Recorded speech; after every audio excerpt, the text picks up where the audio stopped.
নমস্কার বন্ধুরা, village food blog চ্যানেলের পক্ষ থেকে সবাইকে স্বাগত জানাই। আর আজকেও চলে এসেছি নতুন একটা রেসিপি নিয়ে।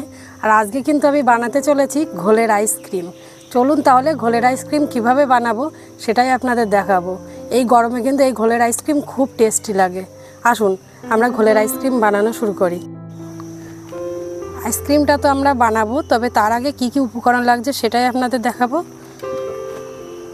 লাগছে টক দই, গুঁড়ো চিনি, এলাচ গুঁড়ো, কিশমিশ, সন্দেশ। চলুন তাহলে আমরা ঘোলের আইসক্রিম বানানো শুরু করি। সবার আগে আমি টক দইটাকে ভালো করে ফেটিয়ে নেব। টক দইয়ের মধ্যে কিন্তু আমি বাটিটাকে ধুয়ে একটু জল দিয়ে দেব।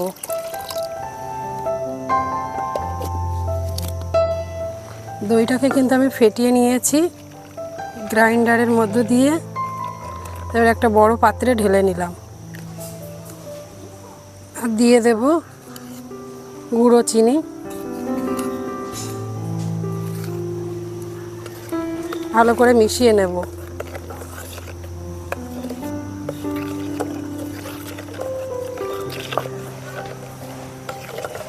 একই সঙ্গে এর মধ্যে দিয়ে দেব এলাচ গুঁড়ো।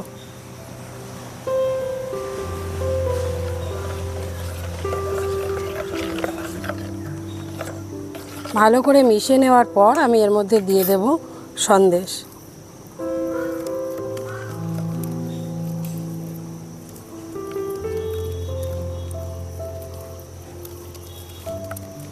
সন্দেশটাকেও কিন্তু ভালো করে মিশিয়ে নেব।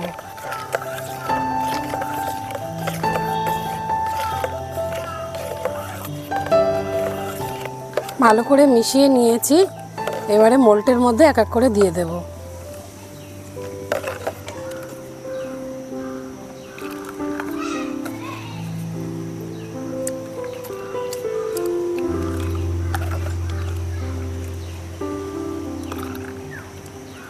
মোল্টের মধ্যে কিন্তু সব দেয়া হয়ে গেছে। এবার এর মধ্যে ওপর থেকে একটু করে দিয়ে দেব সন্দেশ।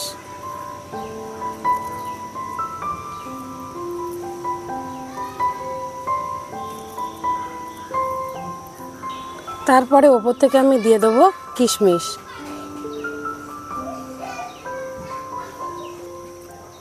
এই পদ্ধতিতে ঘোলের আইসক্রিম বানালে দারুণ টেস্ট লাগে। এবারে এক এক করে মোল্টের স্টিকগুলোকে বসিয়ে দেব।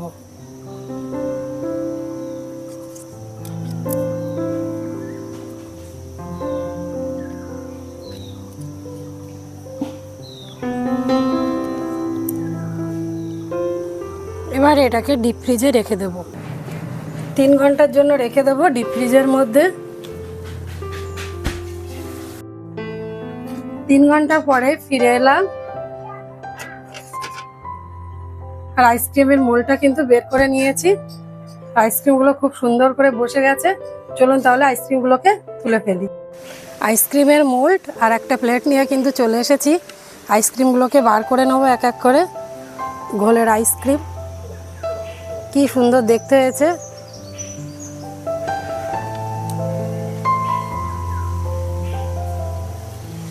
চাইলে কিন্তু আপনারাও একই পদ্ধতিতে বাড়িতে বানাতে পারেন ঘোলের আইসক্রিম। চলুন সবকটা আইসক্রিমকে এক এক করে বার করে নেব।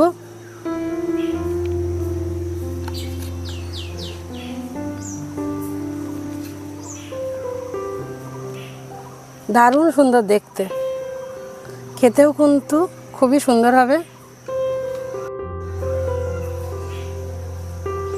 কি সুন্দর দেখতে হয়েছে দেখুন। আজকে এই আইসক্রিমটা কেমন হয়েছে বানানো অবশ্যই কিন্তু কমেন্টে জানাবেন। আর ভালো লাগলে একটা লাইক ও শেয়ার করবেন। আর আমার চ্যানেলের নতুন বন্ধু হলে পাশে থাকা বেল আইকনটি ক্লিক করে চ্যানেলটিকে সাবস্ক্রাইব করবেন। দেখা হবে নতুন কোনো দিনে নতুন কোনো ভিডিওতে। আজকের মতো নমস্কার।